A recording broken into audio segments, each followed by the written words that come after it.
सब क्यों करना? तो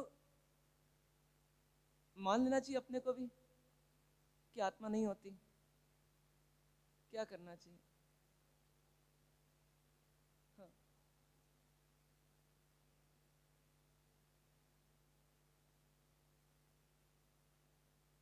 हाँ। मतलब अपने को तो ऐसा लगता है कि बॉडी अपने आप कर रही है, उसी में कुछ चार्जेस हैं, इलेक्ट्रिसिटी है, उसमें एनर्जी है, ऊर्जा है, उससे ये जीवन चल रहा है। ऐसा एक सामान्य व्यक्ति मानता है। तो सही बात है ना वो, कि गलत बात है, ये सोचना है अपने को। हाँ, किडनी खराब हो गई तो भी अब आत्मा इंस्ट्रक्ट भी करे तो काम नहीं करती। तो इसका मतलब आत्मा नहीं होती। एक निष्कर्ष निकालें अपन कि आत्मा नहीं होती। ठीक है ना? हम्म। ठीक नहीं है निष्कर्ष? तो फिर बोले आत्मा होती है। हमारा मन बीच में हैंग हो गया, न इधर जाता है ना उधर जाता है। अब एक जगह लाना है उसको। तो आप एक ही चीज सोचो, सबसे महत्वपूर्ण, कि ज्ञान कहाँ से हो रहा है? जानने वाला कोई है क्या? इस चीज को थोड़ा सा इस श्लोक से अपन लेते हैं। ज्ञानियों ने ये बताया इस श्लोक में, 55 नंबर, घटपट आदि जान तू तेथी तेने मान, जान नार ते मान नहीं, कहिए केवु ज्ञान। घटपट आदि जान तू मतलब क्या? पुस्तकें पढ़ी, इधर लेना हो तो पीछे है। घटपट आदि जान तू मतलब क्या? गुरु बोल रहे हैं शिष्य से कि घट पट, यानी अपन कहें अपनी भाषा में तो घट मतलब घड़ा, पट मतलब कपड़ा, लेकिन एक जनरल वे में कहें तो मकान, दुकान, गाड़ी, फर्नीचर, टेबल, कुर्सी, कपड़ा, चश्मा, चूड़ी, अनेक चीजें। बोलते हैं आदि, आदि लगा दिया मतलब ये सब चीजें आ गई, पूरे संसार की समस्त भौतिक चीजें आ गई। बोलते हैं जान तू मतलब तू जानता है, इन सबको क्या करता है? तू जानता है। और तेथी तेने मान, तेथी मतलब उस कारण से, तेने मतलब उनको, मान मतलब मानता है। सीधी सी बात है, घट पट आदि मतलब सभी सामग्रियां, जो संसार की वस्तुएं हैं, टेबल कुर्सी आदि, इनको तू जानता है, इसलिए तू इनको मानता है कि ये वस्तुएं हैं। बराबर? वो बोलता है यही तो मैं कह रहा हूं, कि जो जानने में आए उसको मान लो। अब जो जानने में नहीं आया उसको क्या ढूंढना, अपने को क्या मानना उसको? तो बोल रहे हैं बिल्कुल सही है, ये घटपट आदि चीजें हैं, इसको तू मानता है, लेकिन, अब लेकिन क्या? तो बोलते हैं जाननार ते मान नहीं। जाननार मतलब जानने वाला, जाननार ते मान नहीं। जो जानने वाला है, ते मान नहीं, उसको मानता नहीं है।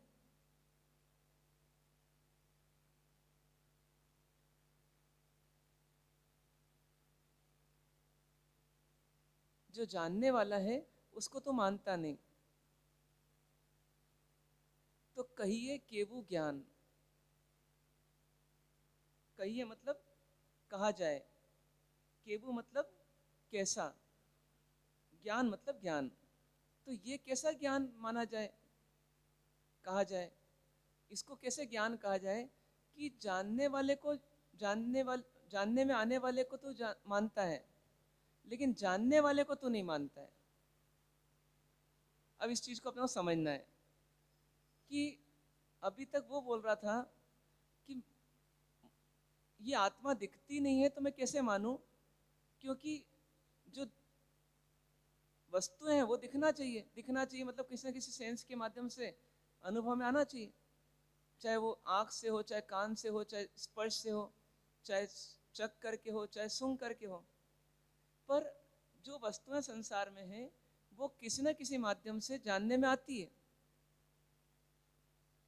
अब यदि मैं कहीं गलत होता तो ये चीजें मुझे जानने में नहीं आती, लेकिन ये सब मुझे जानने में आ रही है।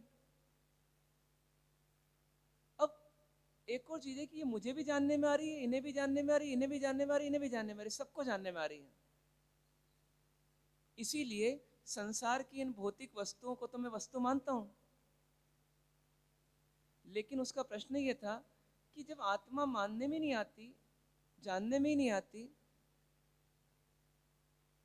न सुनने में आती है, न चखने में आती है, न देखने में आती है, और मैं भी नहीं मानता हूँ, ये भी नहीं मानते, ये भी नहीं मानते, तो क्यों इसको माने अपन? क्यों इसके चक्कर में पड़े अपन? अपना सामान्य जीवन चल रहा है, अपन उसको चलाए ना, क्यों फालतू इसको माने?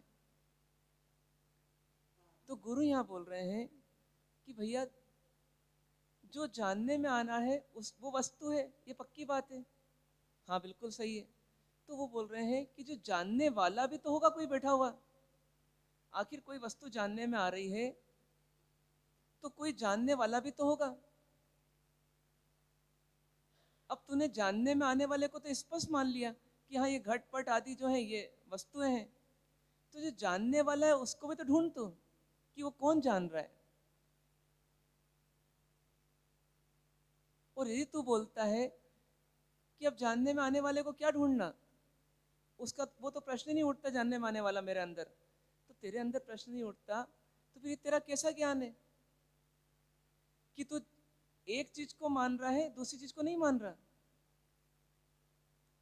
जैसे कोई बोले कि कैमरे में एक बहुत सुंदर दृश्य दिखाई दे रहा है, तो पूरा दृश्य तो एक चीज है, मतलब कई चीजों का समूह है, तो हाँ ठीक है। तो भैया जो उसको देख रहा है वो भी तो कोई है। आखिर जानने में कैसे आएगा वो दृश्य?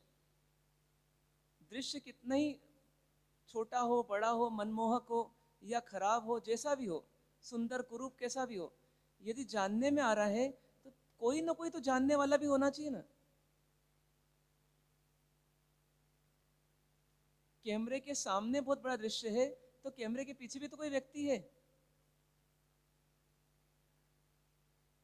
यदि जानने में आ रहा है कि ये ऐसा ऐसा है, तो जानने वाला भी तो बैठा है अंदर पीछे, तो उसको ओवरलुक कैसे कर सकता है, उसको इग्नोर कैसे कर सकता है? क्लियर है ये? इसका मतलब क्या है? दुनिया में दो तरह की चीजें हैं, एक जानने में आने वाला जिसको ज्ञेय बोलते हैं, और एक जानने वाला जिसको ज्ञाता बोलते हैं।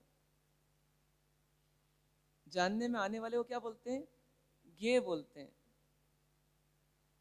और जानने वाला उसको ज्ञाता बोलते हैं।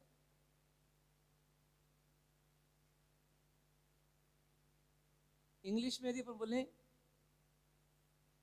तो one which is being known, ये तो हो गया ज्ञेय, और वन विच इज नोइंग, ये हो गया ज्ञाता। जो नोअर है, जो नोअर है वो तो ज्ञाता, और जो नोन है वो ज्ञेय।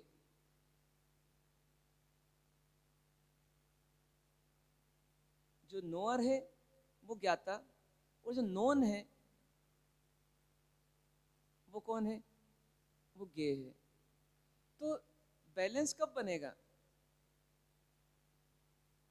जब आपका ज्ञान एक तरफा नहीं रहेगा। अभी हमारा ज्ञान एक तरफा है, जानने में आने वाले को हम सबको वस्तु मानते हैं, बस जानने वाले को इग्नोर करते हैं। अब जानने वाला कौन है? कौन है? अब आप बोलेंगे शरीर है, तो शरीर बाद में क्यों नहीं जान रहा है? वो प्रश्न उठता है मृत्यु के बाद। और यदि शरीर पूरा है तो शरीर में कौन सी चीज जानती है? तो हम ये तो नहीं मान सकते हड्डी जान रही है, हम ये भी नहीं मान सकते कि मांस जान रहा है। फिर शरीर में कौन जान रहा है? जानने वाला कौन है शरीर में? मैं जान रहा हूं ये तो मुझे समझ में आ रहा है, मैं जान रहा हूं ये समझ में आ रहा है, लेकिन इस पूरे पिंड में कौन जानने वाला है?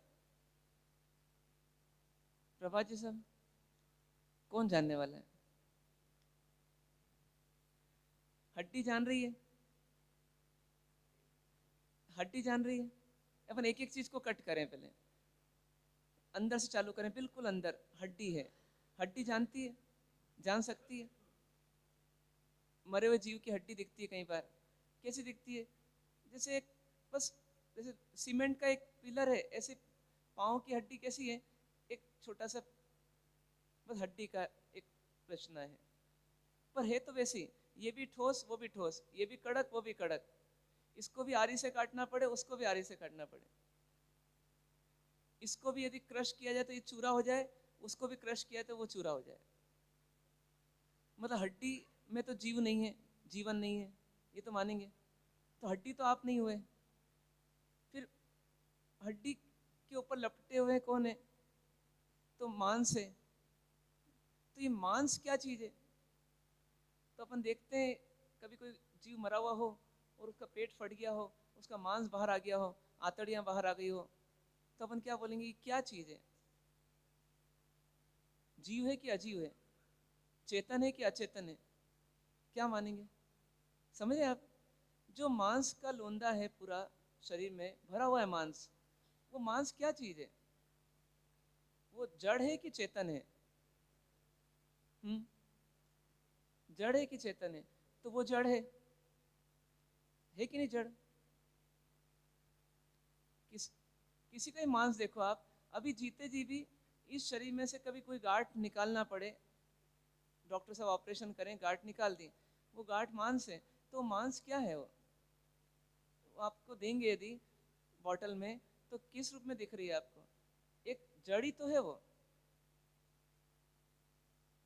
अपन क्या सोचते हैं, जो घी अपन खाते हैं, तो घी तो अजीब है, और वो अंदर जाकर के मांस बन करके चेतन हो जाता है। ऐसा हो सकता है? तो वो मांस भी अजीब है। फिर यदि अपन देखें नसें, जो नसें पूरी फैली हुई है, वो कुछ नहीं है। एक सिटी में जैसे गटरें चलती हैं, तो उसमें गटर में पानी, गंदा पानी बहता रहता है, उसी प्रकार से ये पूरी की पूरी नालियां हैं, और इन नालियों में खून दौड़ रहा है। पर नालियां किससे बनी हुई हैं? बाईपास करते हैं, यहाँ से कटिंग की वहाँ लगा देते हैं, वहाँ से कटिंग की यहाँ लगा देते हैं। जब निकालते हैं तो भी मैं हूँ ये तो एहसास होता ही है, निकलने के बावजूद भी, उस नस के निकल जाने के बावजूद भी। और कुछ नसें तो अनावश्यक पड़ी हुई हैं, जिनका यूज ही नहीं होता, पर पड़ी हैं। तो नस क्या है? चेतन है कि जड़ है? जड़ है। तो फिर अब क्या बचा? अब खून आया, तो खून जड़ है कि चेतन है? एक बोतल खून निकाल दिया, तो 1 लीटर दूध और 1 लीटर बॉटल दोनों जड़ ही है।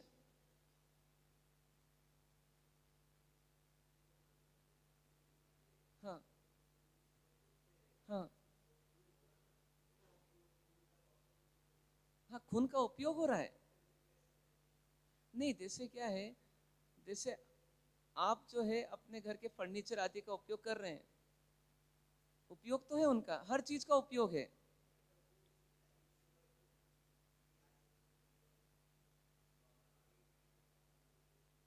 नहीं, अब क्या है, लाइफ सेवर है, लाइफ नहीं है। देखिए थोड़ा समझिए, लाइफ सेवर है, लाइफ नहीं है वो। एक लाइफ को सेव कर रहा है, और एक स्वयं लाइफ है। जिसको बेनिफिट मिल रहा है उस खून का, वो कौन है? जिस खून के कारण से उसको यहाँ रहने का थोड़ा मौका मिल रहा है, वो कौन सी चीज है? अपने डेड बॉडी को खून चढ़ा दिया, तो डेड बॉडी में जीवन नहीं आ जाएगा। कोई ऐसी चीज है जो चली गई है, अब कोई ऐसी चीज है जो चली गई है, ठीक है। वो खून आत्मा की प्रेजेंस के लिए जरूरी है, लेकिन वो जीवन नहीं है। जीवन उपयोगी है, पर जीवन नहीं है, सपोर्टिंग है वो। आत्मा की उपस्थिति के लिए वो एक जरूरी चीज है। यदि वो नहीं रहता, सूख जाता है, खत्म हो जाता है, तो आत्मा चली जाती है। लेकिन वो आत्मा नहीं है, उसमें जानने की कैपेसिटी नहीं है। अपन ढूंढ किसको रहे हैं कि कौन माध्यम है, उसको नहीं ढूंढ रहे, कौन वास्तव में जानने वाला है। तो खून जानता है क्या? क्या मानते हैं? खून जानता है क्या? खून जानता नहीं है। आ रहा है समझ में? तो हड्डी जीवन नहीं है, हड्डी में जीवन नहीं है, मांस में जीवन नहीं है, खून में जीवन नहीं है, नसों में जीवन नहीं है, और क्या है अंदर?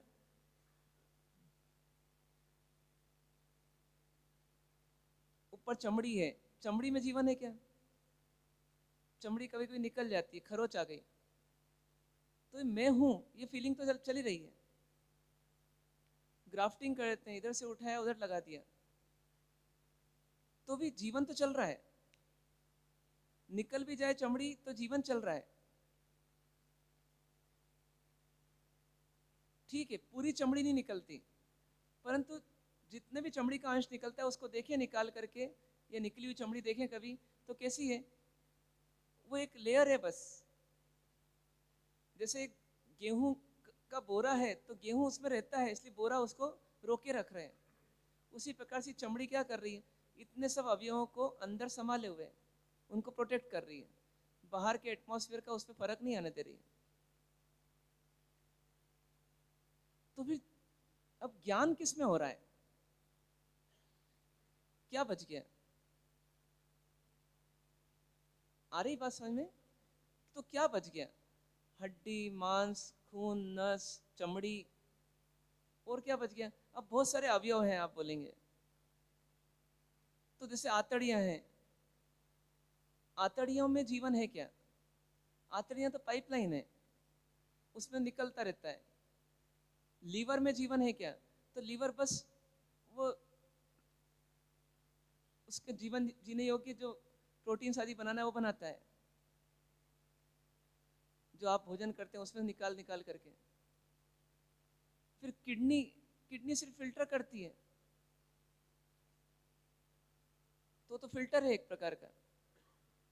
फिर हार्ट, हार्ट पंपिंग कर रहा है, खून को दौड़ा रहा है। लंग्स सिर्फ ऑक्सीजन सप्लाई कर रहे हैं और कार्बन डाइऑक्साइड निकाल रहे हैं। ये सब अपने अपने एक एक ऑर्गन को देखें यदि हम, तो ये इनमें कहीं जीवन नहीं है। इसलिए ओपन हार्ट सर्जरी होती है तो हार्ट निकाल के आर्टिफिशियल मशीन लगाए थे तो भी जीवन चलता रहता है। अब एक बच जाती है चीज बस, जिसके ऊपर हमको पूरा विश्वास है कि उसमें तो जीवन है, और वो है ब्रेन। तो चलो आप इतना मान लो मैं ब्रेन हूं, आप क्यों बोलते मैं शरीर हूं? सिर्फ ब्रेन हुए ना प्रभा जी, इतना ही बचा ना बस, बाकी सब तो निकल ही गया। तो ब्रेन हो ऐसा मानो। नहीं मतलब ब्रेन अंदर जो है, बस ये ब्रेन में हूँ ऐसा मानो। पर अपन तो खून भी मेरा है, हड्डी मेरी है, सब में मैं हूँ। वो फिर देखते हैं अपन आईने में तो बोलते हैं ये मैं हूँ। तो पूरा 5 फीट 6 इंच का व्यक्ति मैं हूँ कि ये इतना मैं हूँ? फिर इसमें भी बहुत सारी चीजें हैं। इसमें हड्डियां हैं जो इसको प्रोटेक्ट कर रही ब्रेन को। वो हड्डियां क्या है? वो कवर है। फिर इसमें कुछ कोमल कोमल चीजें अंदर, कंप्यूटर की चिप जैसी कुछ चीजें और है अंदर। तो ऐसी चीजों में अपन और घुसते जाए अंदर, तो उतना ही में उतना ही में उतना ही में होना चाहिए। अब अंत में ये आता है कि वो जो चीज है, यदि आपको लग रहा है ब्रेन सोच रहा है, तो आप पूछो अपने आप से कि ये ब्रेन कितने काम करता होगा? तो ये सोचता भी होगा क्या? विचारता भी होगा क्या? चिंतन भी करता होगा क्या? निर्णय भी करता होगा क्या? फिर उसके बाद इच्छा भी यही करता होगा क्या? फिर सुखी दुखी भी यही होता होगा क्या? फिर जो अंदर उत्साह पैदा होता है किसी काम को करने का, वो भी यही करता होगा क्या? इतना सब फंक्शन यही करता है क्या?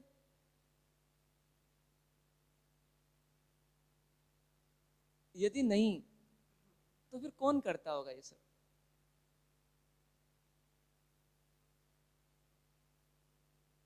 तो क्या करता होगा क्या ये ब्रेन? बताइए। हम्म। अक्सर अपन क्या बोलते हैं, ब्रेन सोचता है, चलो ठीक है, अभी कुछ समय के लिए मान लें, तो फिर ये इच्छा कौन पैदा करता है? और इच्छा पलट भी देता है। थोड़ी देर पहले बोलता है कि मुझे ये मोबाइल चाहिए, फिर नया मॉडल आ जाता है, बोलता नहीं मुझे ये मोबाइल चाहिए। यदि आपने प्रोग्रामिंग कर दी किसी कंप्यूटर में और उसको ऐसा इंडिकेट करना, तो वो वैसे ही इंडिकेट करेगा। पर एक कोई है तत्व जो विश्लेषण भी कर रहा है, चिंतन भी कर रहा है, पुराने को बदल रहा है, नई भावना कर रहा है, नई भावना को नकार रहा है, उसके बाद नई भावना कर रहा है। कोई उत्साह पैदा हो रहा है, किसी काम को करने के लिए उत्साह हो रहा है, किसी काम को नहीं करने की डलनेस आ रही है। ये सब अंदर में भावात्मक चीजें बहुत सारी हो रही है। क्या ये ब्रेन कर रहा होगा?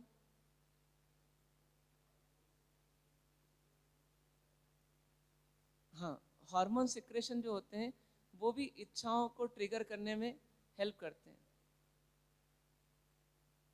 अब जैसे मान लीजिए चाय पीने की इच्छा हुई, ठीक है, तो चाय पीने की इच्छा हुई, तो चाय पीने संबंधी कुछ हार्मोन्स निकले। अब व्यक्ति अपने विचार बदल देता है कुछ समय बाद कि मुझे अब चाय का त्याग कर देना है। तो हार्मोन्स फिर क्यों नहीं निकल रहे? हाँ, तो इसका मतलब अब इसमें दो चीजें आ गई। एक, हार्मोन्स हमारी इच्छाओं को कंट्रोल कर रहे हैं, और एक हमारी इच्छाएं हार्मोन्स को कंट्रोल कर रही है। तो दोनों में से कभी हम बोलते हैं कि हार्मोन्स हमारी इच्छाओं को कंट्रोल कर रहे हैं, और कभी हम सोचते हैं कि इच्छाओं से हार्मोन्स कंट्रोल हो रहे हैं।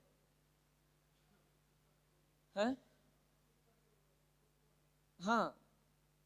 और हम, जैसे आपने कहा कि इच्छाओं कंट्रोल कर लिया, तो इच्छाओं किसने कंट्रोल किया? कोई है ऐसा कि नहीं है? हाँ।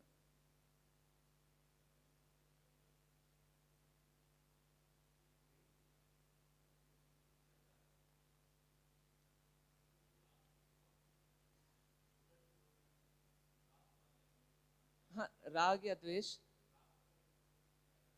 हम्म। हाँ, ये वही चाय पीना है, ये कौन सोच रहा है, कौन विचार रहा है, कौन इच्छा कर रहा है, यही तो ढूंढ रहे हैं अपन। हाँ।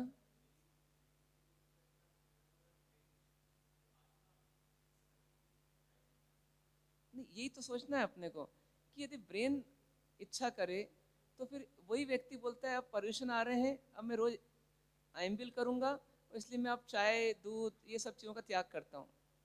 तो ये ब्रेन कर रहा है कि कोई और तत्व है जो ब्रेन से करवा रहा है या ब्रेन का उपयोग कर रहा है, ये सोचना है। उस तत्व को ज्ञानी बोलते हैं आत्मा, कि आत्मा कर रही है। लेकिन अब अपन आत्मा नहीं मानते मान लो, तो अपन ब्रेन से सब करवाना चाहेंगे। तो पहली बात तो, डेथ होने के बाद ब्रेन तो वैसे वैसे ही रहता है, तो फिर उसमें ये ट्रिगरिंग क्यों नहीं हो रही, उसमें ये भावना क्यों नहीं हो रही, ये इच्छा क्यों नहीं हो रही? तो इसलिए हमको एक चीज मानना पड़ेगी कि एक जानने वाला है और एक जानने में आने वाला है। दो चीजें अलग है दुनिया में। ब्रेन जानने में आ रहा है ना, दिखने में आ रहा है, वो सेंस का विषय है, इंद्रियों का विषय है। इसका मतलब वो इंस्ट्रूमेंट है। अब उसमें कोई जानने वाला है जो उसका उपयोग कर रहा है, उसका इंद्रियों का, हाथ पांव का उपयोग कर रहा है। वो कौन है? वो जानने वाला है। आपने ये दीवार देखी, ये फोटो देखा, तो फोटो देखा, ये देखने में आया, तो फोटो देखने वाला भी तो कोई ना कोई है ना, तो उसको पहचानना है। जानने में आने वाले को और जानने वाले को, दोनों को पहचानना है। और अपन देखें कि चलो बोलते हैं घट पट आदि जो जानने में आते हैं वो वस्तु है। तो अब आपने दुनिया में सब वस्तुएं देख ली, दुनिया में सब वस्तुएं देख ली, कितना अंश देखा दुनिया की वस्तुओं का? 0.00001% भी नहीं देखा है अभी। तो जैसे बाकी वस्तुएं है ही नहीं फिर क्या? जैसे मान लो कि मैं तो अपने नागपुर से बाहर निकला ही नहीं कभी, तो नागपुर के बाहर भी दुनिया है क्या? जैसे वो एक मेंढक का उदाहरण आता है ना, कि मेंढक गलती से कहाँ पैदा हो गया? कुएं में पैदा हो गया। अब वो कुएं में घूमता है तो उसको क्या लगता है, बस इतना ही संसार है, इससे बाहर कुछ है ही नहीं, क्योंकि मैं कभी गया ही नहीं। तो ऐसे ही हम भी मान लें नागपुर के बाहर कोई दुनिया है ही नहीं, इस पृथ्वी के बाहर कोई दुनिया है ही नहीं, इन ग्रहों के बाहर कोई दुनिया है ही नहीं, इस सौर मंडल सोलार सिस्टम के बाहर कोई दुनिया है ही नहीं। चलो ये तारे दिखते हैं, इन तारों के बाहर कोई दुनिया होगी नहीं, जितने हमको तारे दिखते हैं बस उतनी दुनिया है।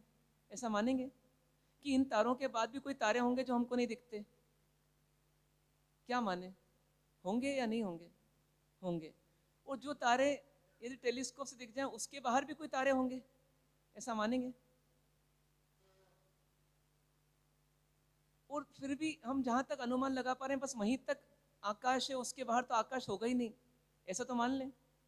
जहां तक भी हम पहुंच रहे हैं उसके बाहर आकाश नहीं होगा, एक बाउंड्री वॉल होगी, उसके बाहर कुछ भी नहीं होगा, ऐसा माने? तो नहीं, आकाश तो अनंत मान लेते हैं अपन, असीम मान लेते हैं। असीम मतलब जिसकी कोई सीमा नहीं, जिसकी कोई सीमा नहीं। मानेंगे ना ऐसा कि नहीं मानेंगे?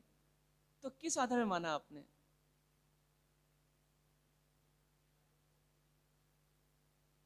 बुद्धि पहुंच रही इसलिए आपने माना कि वो असीम है, मतलब आंख नहीं पहुंच रही लेकिन ज्ञान पहुंच रहा है आपका, अनुमान पहुंच रहा है आपका।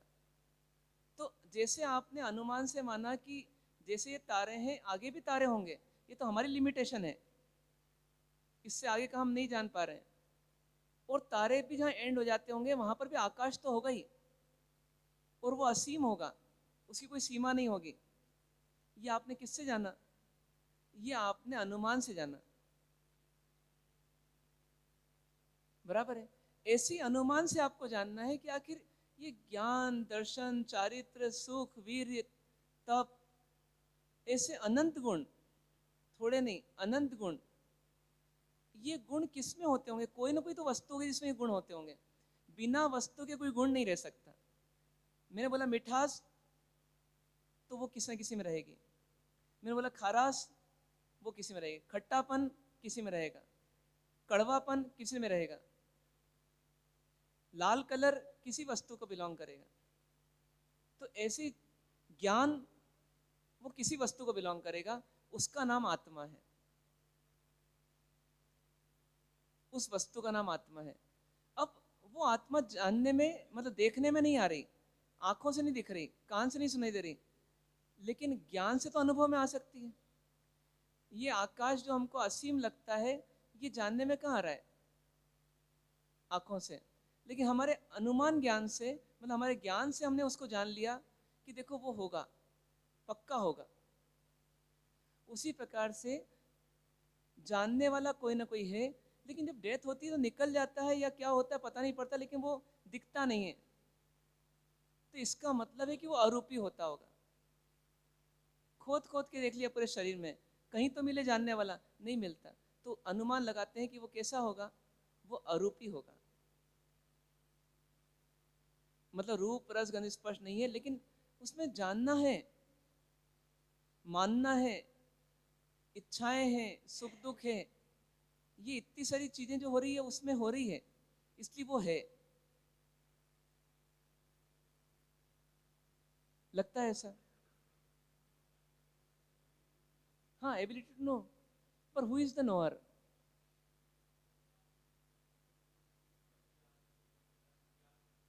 नहीं, जैसे ये आपने किताब पढ़ी, ठीक है, तो किताब ज्ञान का साधन है, किताब ज्ञान प्राप्ति का साधन है, ठीक है। अब ये किताब जानती नहीं है, किताब जानती नहीं है, लेकिन इसमें लिखा हुआ कुछ है। अब ऐसे किसी आंख को भी आप ऐसे ही देखो कि आंख जानती नहीं है, ये आंख माध्यम है बस। आंख जानती नहीं, आंख जाने तो डेड डेड बॉडी को आप टॉर्च लगा कर देखते हैं तो उसको कुछ रिएक्ट करना चाहिए, रेस्पॉन्स देना चाहिए, तो देती ही नहीं आंख। तो आँख नहीं जान रही है। आँख तो एक प्रकार का यंत्र है, वो नेचुरल यंत्र है, इसलिए अपन उसको यंत्र नहीं मानते उसको, और चूंकि अपने जुड़ा हुआ है इसलिए अपन उसको यंत्र नहीं मानते। उसी में आप आर्टिफिशियल लेंस लगाते हैं तो आप उस लेंस को तो क्या बोलते हैं कि हाँ ये तो एक यंत्र है, मतलब एक सिस्टम है, एक भौतिक वस्तु है। तो जैसे वो लेंस भौतिक वस्तु है, ऐसी आँख भी भौतिक वस्तु है। आँख का एक एक अवयव अलग करो तो ये मशीन है पूरी। जैसे कभी कोई सेंसर लगाते हैं अपन अपनी दुकान पर, या सीसीटीवी कैमरा लगा रहे हैं, तो क्या कर रहा है, वो सिग्नल्स आगे पहुंचा रहा है, वो टीवी तक पहुंचा देगा, मॉनिटर तक पहुंचा देगा। अल्टीमेटली मॉनिटर को कोई ना कोई तो देखेगा ना, वो देखने वाला तो जीव रहेगा ना। तो उसी प्रकार से ये आँख से ये पुस्तक पढ़ते हैं, तो ये आँख भी क्या है, एक सेंसर है जो सेंस कर रहा है कि यहाँ क्या है। बस ये नेचुरल है और वो अपन ने बनाया हुआ है। अब ये जो सेंसर है, ये सेंसर भी क्या कर रहा है, सिग्नल्स भेज रहा है। कहाँ तक भेज रहा है, तो ब्रेन तक भेज रहा है। अब ब्रेन तक हमारी पहुंच होती है, उसके आगे हमारी पहुंच नहीं हो पा रही। अब ब्रेन भी क्या कर रहा है, कोडिंग कर रहा है, वो सिग्नल्स को कोड कर देता है। उसको वापस डिकोड कौन करता है, मतलब उसको वापस समझता कौन है, उसका यूजर कौन है, एक बैठा है अंदर, उसका नाम है आत्मा। अब वो ब्रेन का उपयोग करके जान रहा है, तो ब्रेन जानने वाला नहीं हुआ, जानने वाला तो वही हुआ, और वो मैं हूं।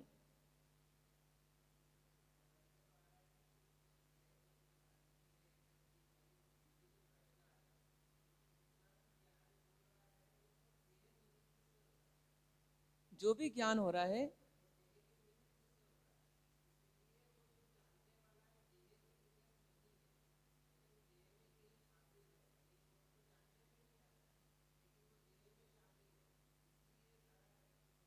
हम्म, आपका प्रश्न ये है कि चलो हम मान लेते हैं जानने वाला कोई है, पहली बात तो, लेकिन जानने वाला भी किससे जान पा रहा है, शरीर के माध्यम जान रहा है। तो इसलिए हम को ऐसा लगता है कि उसका अपना एक सेपरेट एग्जिस्टेंस नहीं है, उसका अपना एक स्वतंत्र वजूद नहीं है। पर चूंकि आप खुद ही बोल रहे हो कि जैसे हार्ट अलग है, किडनी अलग है, आंखें अलग है, कान अलग है, ये सब अलग है ना, अभी सब मिलकर के काम कर रहे हैं वो अलग बात है, पर सब अलग है। तो आप एक तत्व को और मान लो कि आत्मा भी एक तत्व है, ठीक है। अब ये सब मिलके काम कर रहे हैं, ये कंफ्यूजन बच जाता है। पर आत्मा एक सेपरेट आइडेंटिटी तो है, एक स्वतंत्र अस्तित्व तो है, जिसका काम है जानना, रीड करना, टू नो, ये उसका काम है। अब अपन आते हैं कि वो जो जानने वाला है आत्मा, वो इनका उपयोग कर रहा है कि वो इन पर डिपेंडेंट है। थोड़ा सा अंतर करना आप। अब देखिए, आंखों ने कुछ बताया, कान कुछ सुना रहा है, जीवा कुछ चखा रही है। अब वो आत्मा डिसाइड करती है मुझे किसका उपयोग करना। कभी कभी आँख के सामने कोई होता है लेकिन आत्मा को उपयोग नहीं करना है उसका, तो आत्मा अपना उपयोग कहीं ले जाती घर पर, मान लो। तो अब जानने में कौन आ रहा है, घर जानने में आ रहा है। और आंखों के सामने कौन है, आंखों के सामने कौन है, एक दृश्य है। तो उस दृश्य को नहीं देखना मेरे को उसको देखना है। ये डिसाइड कौन कर रहा है, ये आत्मा डिसाइड कर रही है। हो रहा है ना ऐसा। और अपन सोचें कि घर को जाना, फिर घर में कहीं द्वंद्व है, या कोई भी दृश्य को जाना, दृश्य को जानने के बाद आत्मा विचार करती है इसमें अब क्या करना, मुझे क्या इंस्ट्रक्शन देना। जैसे मान ली घर में उसको ध्यान आया, अरे गैस बुझाना तो भूल ही गए अपन, और यहाँ आ गए। तो आत्मा क्या करती है, अब इसको कैसे वहाँ पर इन्फॉर्म करना अपने को, तो चलो फ़ोन लगाओ, चलो ये करो। ये पूरा उपयोग कर रही है इन चीज़ों का, लेकिन वो इन पर, इनसे, इनमें बंधी हुई नहीं है। ये सब कर्मचारी हो गए, और मालिक कौन है, मालिक आत्मा है। हाँ, आंखों देखा भी सच नहीं होता, कानों सुना भी सच नहीं होता। ये आत्मा फैसला करती है कि क्या सच है और क्या झूठ है। अब वो फैसला गलत कर ले तो उसकी गलती है, लेकिन फैसला कौन करती है? आत्मा करती है। आपको किसी ने कहा कि ये व्यक्ति बहुत बुरे हैं, तो आप मान लोगे? नहीं मानूंगा मैं, सोच विचार करके। ये बोल रहा है, मैंने सुन लिया, लेकिन जो सुना है वैसे ही मानना है ऐसा नहीं है। मैंने तय किया ये जो सुना रहा है ना, इसके मन में कुछ गड़बड़ है।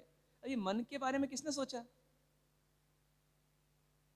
तो ये स्वयं नहीं सोचा ना, और सोच करके निर्णय किया नहीं इसकी बात नहीं मानना, वो सही व्यक्ति है। नहीं, अभी उसके मन का सोचा, तो किसने सोचा? आत्मा नहीं सोचा। मतलब कुल मिलाकर के जितना विश्लेषण है, जितना चिंतन है, जितना मनन है, ये कौन कर रहा है?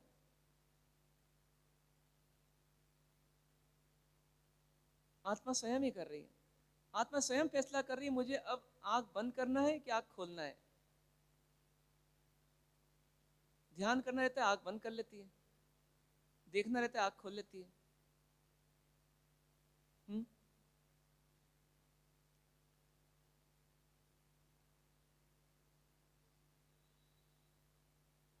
हाँ।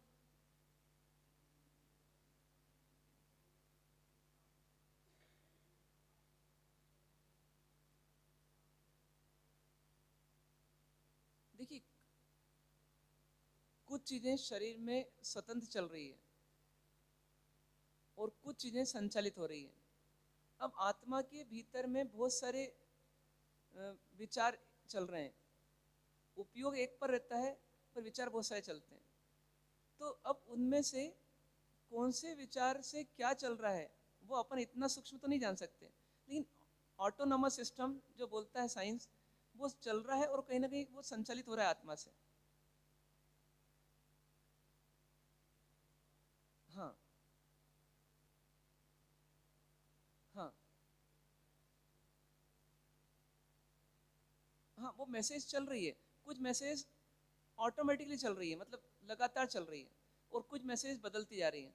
ये हाथ उठाना है, रखना है, ये मैसेज आ रही जा रही है, और कुछ मैसेज चल रही है। हाँ, इस प्रकार का एक पूरा सिस्टम संचालित है। पर इसमें भी अभी हम ऊपरी ऊपरी देखें अभी, तो आंख, नाक, कान आदि जितनी कर्मेंद्रियां और ज्ञानेंद्रियां होती हैं, कर्मेंद्रियां बोलते हैं हाथ पांव आदि को, जिससे कम कर्म करते हैं, और जितनी सेंस करने की जो चीजें हैं उनको बोलते हैं ज्ञानेंद्रियां, आंख, नाक, कान आदि।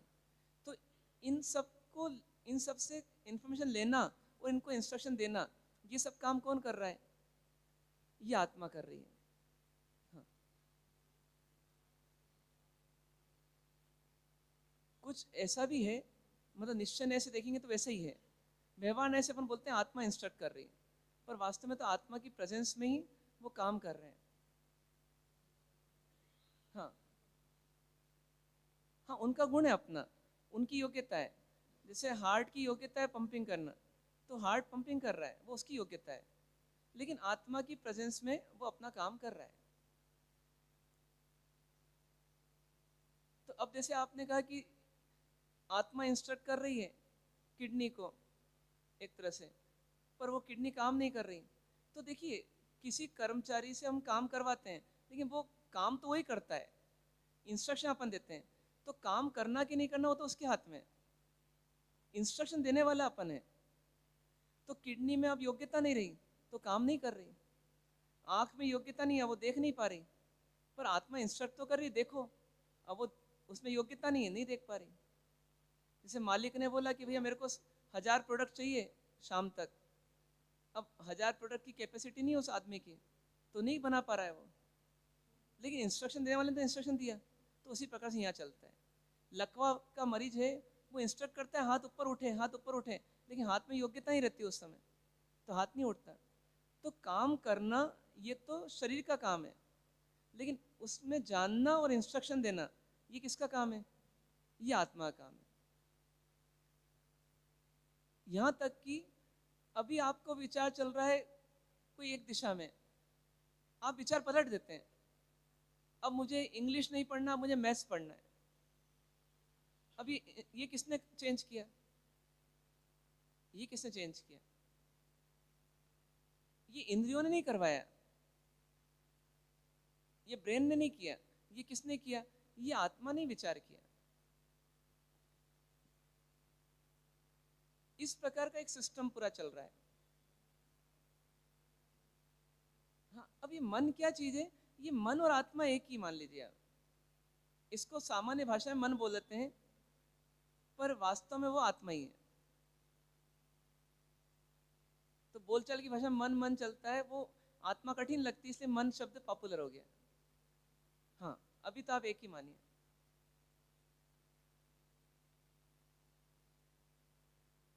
तो कोई क्वेश्चन इसमें?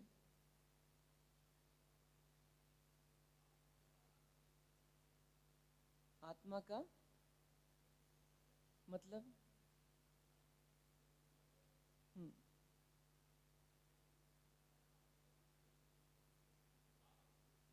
आत्मा से आत्मा कनेक्शन नहीं है। आत्मा मोह करके, राग करके कनेक्शन बनाने की कोशिश करती है। वो भाव, एक जिसके मन में राग है उसके मन में रहेगा वो कनेक्शन। उसके मन में राग नहीं है सामने वाले के मन में, तो सामने वाला का कनेक्शन नहीं रहेगा। अब कभी कभी ऐसा होगा दोनों के भीतर राग है तो दोनों को ऐसा लगेगा कनेक्शन हो रहा है, पर ऐसा कोई कनेक्शन नहीं है परमानेंटली। ये तो हमारी कल्पना होती है। जैसे प्रभावना में 10 रुपए का नोट मिला, अब उससे राग हो गया, कनेक्शन हो गया उससे। उसके हाथ में था, सामने वाले के हाथ में तो कोई कनेक्शन नहीं था। जैसे ही मिला हमने सोचा कि ये मेरा है। एक्चुअली क्या है प्रॉब्लम? ये शरीर मेरा है या धन मेरा है, ये सब आत्मा क्यों करती रहती है? ये शरीर को मेरा क्यों बोलती है? क्योंकि जिस जिससे इसको लगता है कि मुझे सुख मिलेगा, उसको किसके खाते में डाल देती है? मेरे खाते में डाल देती है। अब अपन बोलते हैं शरीर को ही मेरा नहीं बोलती है, धन को ही मेरा बोलती है, तो धन तो सेपरेट है ना, धन तो मैं नहीं है ना।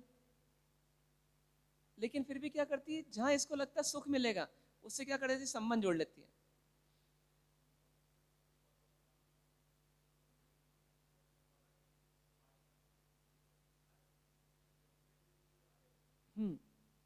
कनेक्टेड मतलब ऐसा परमानेंट कनेक्शन नहीं था, इसलिए 10 भाव रहा, उसके बाद नहीं रहा।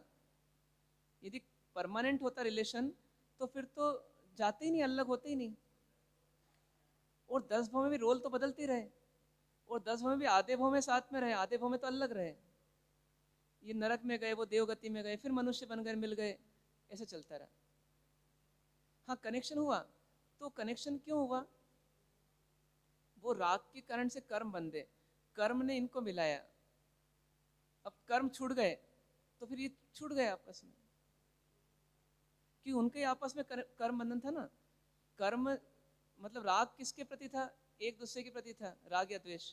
तो उसके कारण से कर्म ऐसे बंधे कि कर्म ने फल दिया, और कर्म ने फल इस प्रकार दिया कि दोनों का सहयोग हो। हाँ, वो अपन आगे आएंगे, अभी कर्म का जब समझेंगे तो। अभी पहले आत्मा को समझना है कि आत्मा होती है कि नहीं।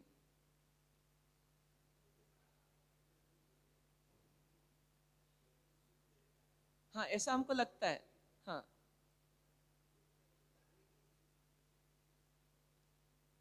इसलिए क्योंकि जब दुख देता है तो इससे भाग जाती है।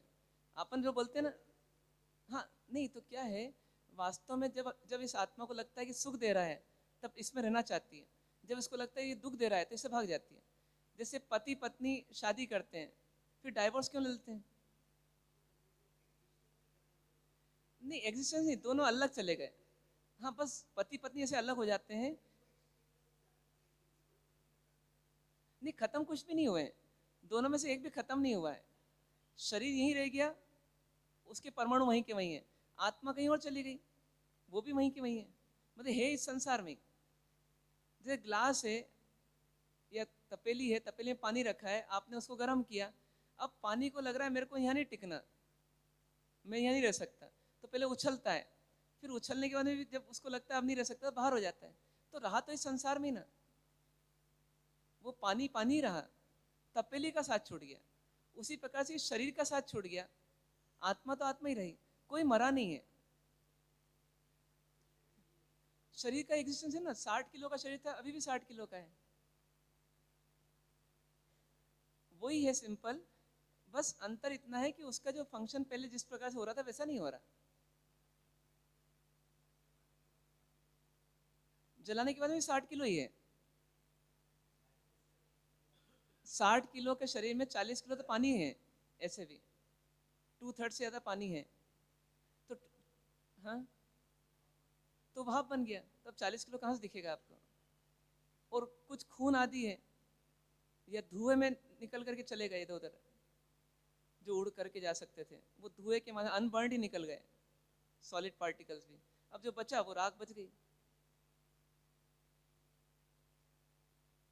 तो वास्तव में गया कहीं नहीं है, सब यही है, बस वो पास पास थे, वो दूर दूर हो गए, तलाक हो गया उनका।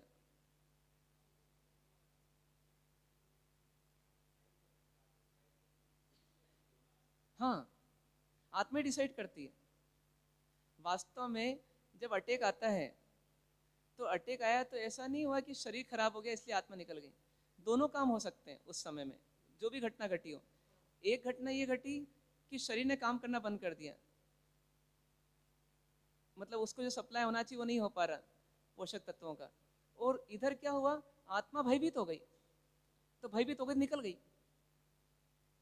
आप देखो 7वीं मंजिल से कोई व्यक्ति कभी गिर गया, तो ऐसा नहीं वो जमीन पे आके ही मरेगा, वो रास्ते में चला जाएगा।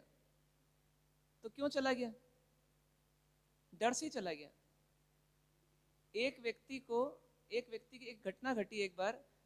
एक व्यक्ति था, वो ट्रक में लोडिंग करवा रहा था, तो ग्लासेस की पूरी थप्पी की थप्पी थी, बड़े बड़े ग्लास पीस की, मतलब 8 फीट बाय 4 फीट ऐसे बड़े बड़े ग्लास।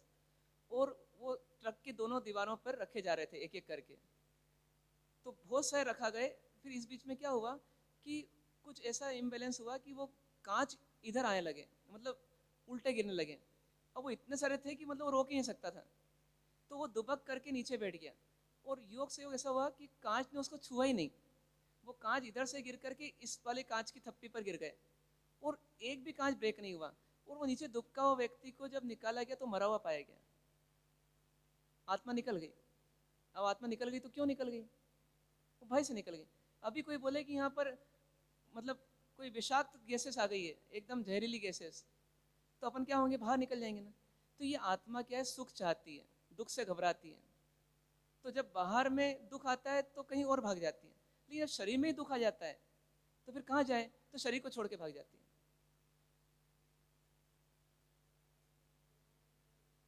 हाँ, कोमा में यदि जीवित थे उस समय, दो पॉसिबिलिटी कोमा में भी, सामान्यतः तो जीवित ही है।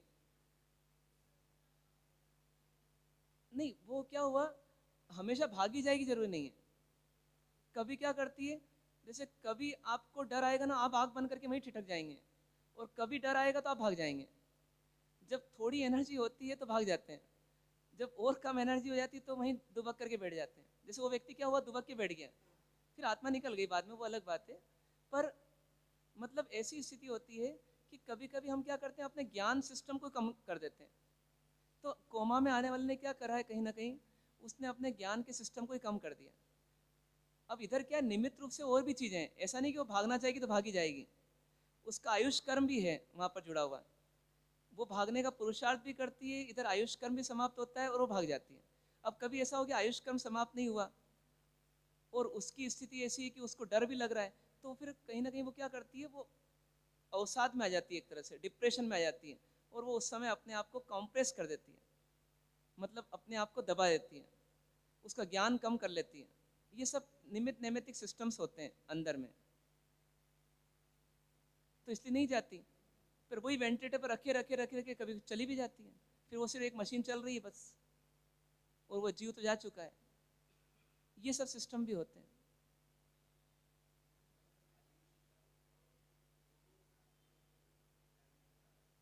हाँ, एक तरफ पुरुषार्थ है और एक तरफ भाग्य है, मतलब कर्म का उदय है, ये भी एक फैक्टर है उस समय, और दूसरा फैक्टर है पुरुषार्थ आत्मा का भागने का, वो भी एक फैक्टर है।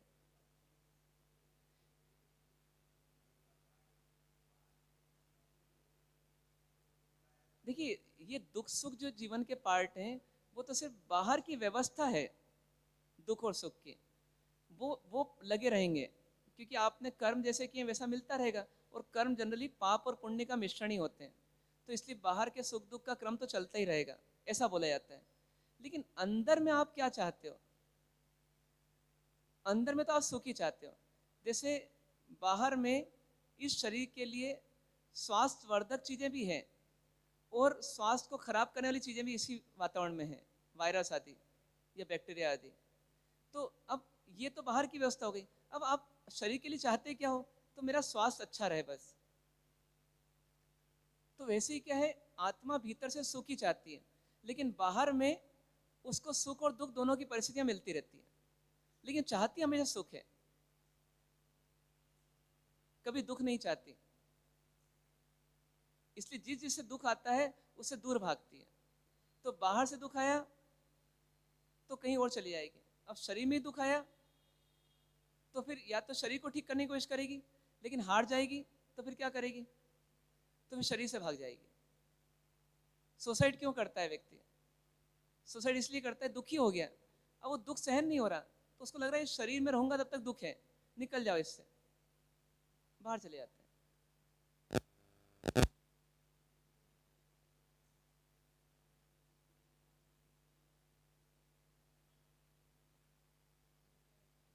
अब नींद में है तो नींद में आत्मा कहीं गई नहीं है, शरीर में ही है।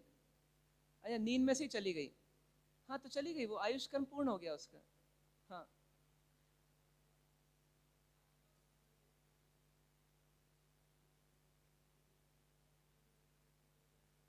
हाँ यंत्र नहीं है। एक्चुअली क्या है, आत्मा की ज्ञान शक्ति अभी कमजोर है, पर ये ज्ञान शक्ति डेवलप हो सकती है, पर अभी वर्तमान में डेवलप नहीं है। तो अभी ये इंद्रियों पर डिपेंडेंट है। तो इंद्रियों की पहुंच जहां तक है वहां तक इसको ज्ञान हो रहा है। तो इसलिए इसको इतना ज्ञान होता है बाहर में जो जो हो रहा है, आँख के माध्यम से, कान के माध्यम से। अब अंदर का ज्ञान थोड़ा बहुत स्पर्श इंद्रिय के माध्यम से होता है उसको, तो उतना हो रहा है। कहीं पेट दुखा, कभी कुछ हुआ, उसका इफेक्ट उसको जानने में आएगा।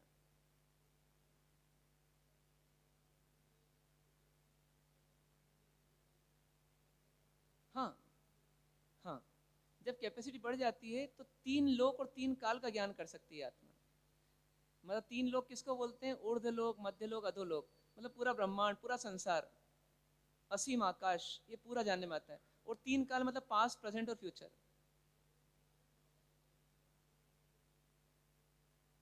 हाँ, नहीं, अब इसको देखने के लिए अपने को ये देखना पड़ेगा कि देखो, सबके पास जीवन है, पर सबके ज्ञान का लेवल एक जैसा नहीं है।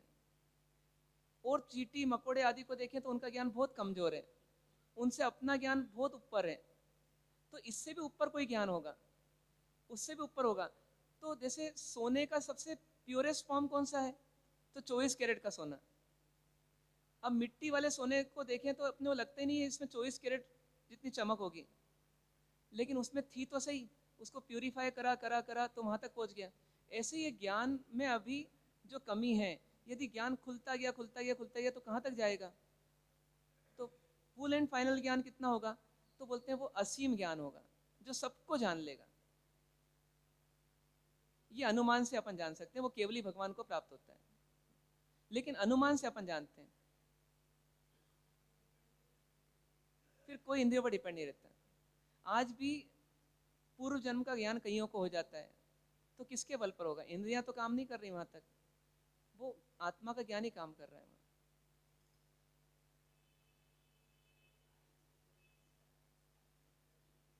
एक्चुअली क्या है, आयुष कर्म शरीर और आत्मा का कॉम्बिनेशन रहने का काल है। आयुष कर्म का प्रभाव क्या है कि एक पर्टिकुलर शरीर में आत्मा को एक पर्टिकुलर समय तक रहना होगा, जेल की तरह है वो। तो अब एक निष्कर्ष निकालें अपन। क्या निष्कर्ष निकालें? कि जानने में आने वाला है तो जानने वाला भी है। अब और थोड़ा सा आगे एक लॉजिक और देख लें। इसका मैं सिर्फ अर्थ बता रहा हूं आपको। 56 नंबर श्लोक ये बोल रहे हैं कि यदि आप फिर भी बोलो कि शरीर में ही ज्ञान हो रहा है, शरीर में ही जानना हो रहा है, तो आप खुद सोचो कि फिर तो ऐसा होना चाहिए कि हमारा ज्ञान शरीर के प्रोपोर्शनल होना चाहिए। शरीर बड़ा तो ज्ञान ज्यादा, शरीर छोटा तो ज्ञान छोटा, ज्ञान कम। जितना बड़ा शरीर उतना अधिक ज्ञान। जितना छोटा शरीर उतना कम ज्ञान। तो ऐसा है क्या? तो फिर हाथी को अपने से बहुत अधिक ज्ञान होना चाहिए, पर हाथी को कंट्रोल कौन कर लेता है? मनुष्य कंट्रोल कर लेता है। तो बोलते हैं परम बुद्धि कृष्ण देह मा, मतलब क्या कि अत्यधिक बुद्धि है। परम बुद्धि मतलब एकदम बहुत अधिक, और बुद्धि मतलब ज्ञान। तो बहुत अधिक ज्ञान है किसमें? कृष्ण देह मा। कृष्ण मतलब एकदम कमजोर, देह मा मतलब शरीर में। तो बहुत बड़े शरीर में बहुत कम ज्ञान है, सॉरी बहुत छोटे शरीर में बहुत ज्यादा ज्ञान है। और स्थूल देह मति अल्प। स्थूल देह में, स्थूल देह में मतलब, स्थूल मतलब मोटा ताजा भारी भरकम। तो स्थूल देह, देह मतलब शरीर में मति अल्प, मतलब ऐसा पाते हैं अपन कि बड़े बड़े शरीरधारियों में भी कम मति होती है। इतना बड़ा ऊंट, लेकिन वो खाना पकाना नहीं जानता, वो मकान बनाना नहीं जानता, उसको खेती कैसे करना नहीं पता। तो इतना बड़ा ऊंट, फिर भी उसको इतना ज्ञान नहीं है। और एक मनुष्य छोटा सा, उसको ज्ञान है। तो ये इसका कोई प्रोपोर्शनल सिस्टम नहीं है कि जितनी बड़ी देह रहेगी उतना अधिक ज्ञान होगा। यदि आप देह को ही ज्ञान मान लो, देह से ही ज्ञान होता है, तो फिर तो सिंपल होना चाहिए कि जितना बड़ा शरीर उतना अधिक ज्ञान, पर ऐसा होता नहीं है। तो बोलते हैं देह होए जो आत्मा, मतलब ये आत्मा ही यदि देह हो तो, देह होए, होए मतलब हो, जो आत्मा, जो मतलब जो, यदि, और आत्मा मतलब आत्मा। तो यदि आत्मा ही शरीर हो, मतलब आत्मा और शरीर एक ही हो, तो फिर तो जितना बड़ा शरीर उतना अधिक ज्ञान होना चाहिए। तो बोलते हैं घटे न आम विकल्प। फिर तो ऐसा विकल्प मतलब ऐसा ऑप्शन या ऐसी स्थिति यहाँ पर घटित नहीं होती कि अधिक बड़ा शरीर तो अधिक ज्ञान। यहाँ तो देखने में क्या आ रहा है कि बड़ा शरीर कम ज्ञान, छोटा शरीर अधिक ज्ञान। कभी कभी कोई जीनियस होते हैं, उनकी हाइट हेल्थ बहुत कम होती है, उनका ज्ञान बहुत ज़्यादा होता है। और कभी कभी 6 फीट का व्यक्ति है तो भी उसमें ज्ञान कम होता है। ऑफिसर जो है अंदर बैठता है, उसमें ज्ञान बहुत ज़्यादा है, उसकी हाइट हेल्थ बहुत कम है। और चपरासी जो बाहर बैठता है, उसकी हाइट हेल्थ बहुत ज़्यादा है और ज्ञान बहुत कम है। तो इसलिए बोलते हैं देह होए जो आत्मा, यदि आत्मा ही देह हो तो फिर ऐसा घटित नहीं हो सकता, ऐसा विकल्प घटित नहीं हो सकता, ऐसी स्थिति आ नहीं सकती। बताइए, सही है ये? तो आज चिंतन और करना अपने को, चिंतन को अब निर्णायक स्थिति लाना। क्योंकि क्या है, जैसे पूर्व में बात आई थी ना कि चिंतन तो कर लेते हैं फिर निर्णय नहीं करते, तो वहीं के वहीं रहते हैं। अब क्या करना? निर्णय करना। निर्णय करने के लिए बहुत से लॉजिक्स हो गए हमारे पास। पहला लॉजिक तो ये हुआ कि शरीर में रूप रस गंध स्पर्श होता है, लेकिन आत्मा में ज्ञान दर्शन चारित्र सुख वीर्य ऐसे गुण होते हैं। अब दोनों के लक्षणों से आप पहचानो तो आपको दोनों समझ में आ जाएंगे। जिसमें रूप रस स्पर्श है उसमें ज्ञान नहीं है, जिसमें ज्ञान दर्शन चारित्र आदि है उसमें रूप नहीं है। अब आप ये जिद मत करो कि जिसमें ज्ञान दर्शन हो उसका रूप होना चाहिए, वो हटा दो जिद। आप एक्सेप्ट करो कि हाँ इसमें ज्ञान दर्शन चारित्र है और ये भी लक्षण है वस्तु का, लेकिन उसमें रूप नहीं है, ये उसकी व्यवस्था है। और जिसमें रूप है उसमें ज्ञान नहीं है। निर्जीव चीज को हमने ये एक्सेप्ट कर लिया कि इसमें रूप रहेगा, इसमें ज्ञान नहीं रहेगा। ऐसे ही आप सजीव चीज को मान लो, आत्मा को मान लो कि इसमें ज्ञान रहेगा लेकिन रूप नहीं रहेगा। तो पहला पॉइंट तो उन्हें वो दिया। फिर दूसरा क्या बोला कि आप आंखों से देखते हो तो आप बोलते हो कि चीजें दिखाई देती है, तो ऐसी आत्मा भी दिखाई देना चाहिए। तो बोला कि भैया जो आंख को देख रहा है उसको आंख कैसे देख पाएगी? जो आंख को देखने वाला है वो उसको आंख कैसे देख पाएगी? आंख तो उसके माध्यम से, मतलब उसके लिए हेल्प करते हुए वो देख रही है। अब उस वस्तु को आंख कैसे देख पाएगी? क्योंकि आंख तो जड़ है और देखने वाला जीव है। तो देखने वाला आंख के माध्यम से और आंख को दोनों को देख लेता है, लेकिन आंख तो स्वयं जड़ है, तो वो देखने वाले को कैसे देखेगी? हाँ, वो जो दिख रहा है उसको सेंस करके आगे इंफॉर्मेशन पहुंचा देगी। तो ये पॉइंट आया। फिर उन्होंने बोला कि यदि इंद्रियां या शरीर या प्राण मतलब श्वास यदि आत्मा हो, तो मरने के बाद फिर आप देखो कि शरीर क्यों नहीं जानता, इंद्रियां क्यों नहीं काम करती, श्वास क्यों नहीं काम कर रही।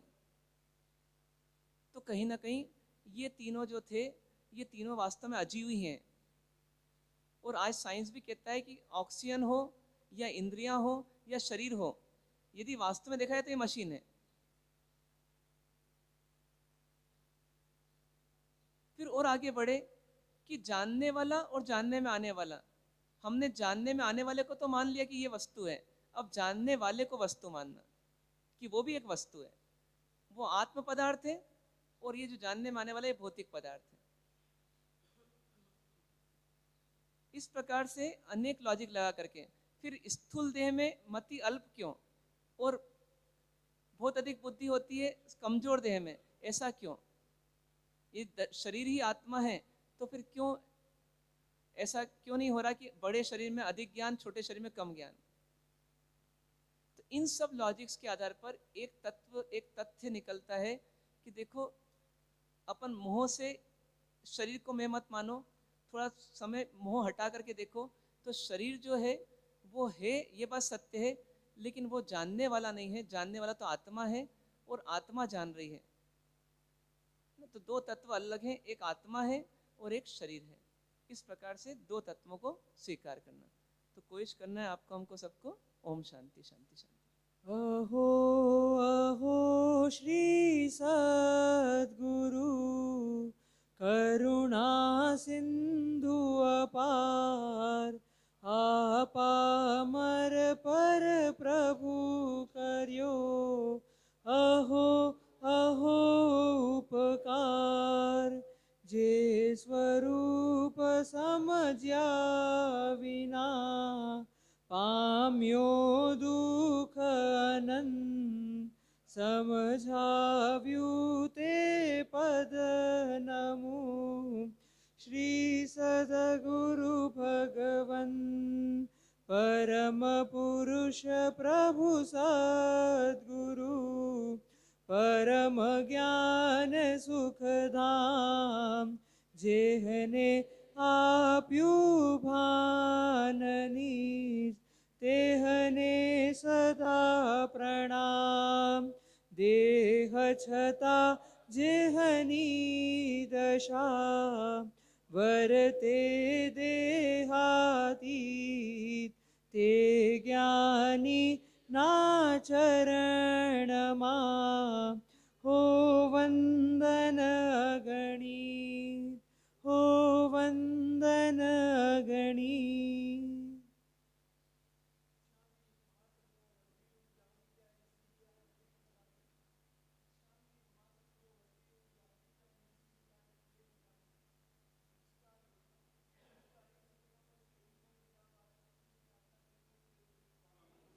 देव प्रसाय वर्तमान योग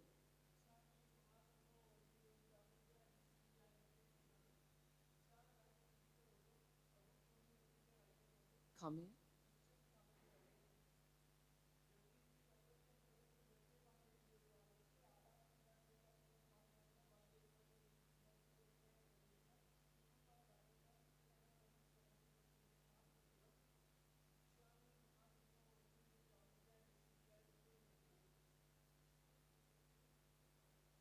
नोकार्सी उगस नोकार्सी मुर्सी बचके चवम प्रमासनम पाणम खय सनतनवणम सहसागणम महत्वम सतन बोसरी पोरसी 60 पोरसी एकासना व्यासना आइम बिलनिवी उगस नोकार्सी हम पोरसीम 60 पोरसी मुर्सी बचके चवम प्रमासनम पाणम खय सनतनवणम सहसागणम पच्चम कलम आइम बिलम निवी गई बिगोई पचके नथ लेवलम किसे समोकद पशुतम एकासनम व्यासनम पचके तिम प्रमासनम खय सनतनम सागणम आउंटन पसाम गोठसतम बोसरी उपवास सूर्य हो गए अपथन पचकई तिवें पैरम अस्तम खय सनतनम सुसन पाणहर पोरसीम 60 पोरसी मुर्सी पचकई अनत नवणम सहसागणम पच्छम कलम दिशा मनुसूत्रम बोसरई मांगलिक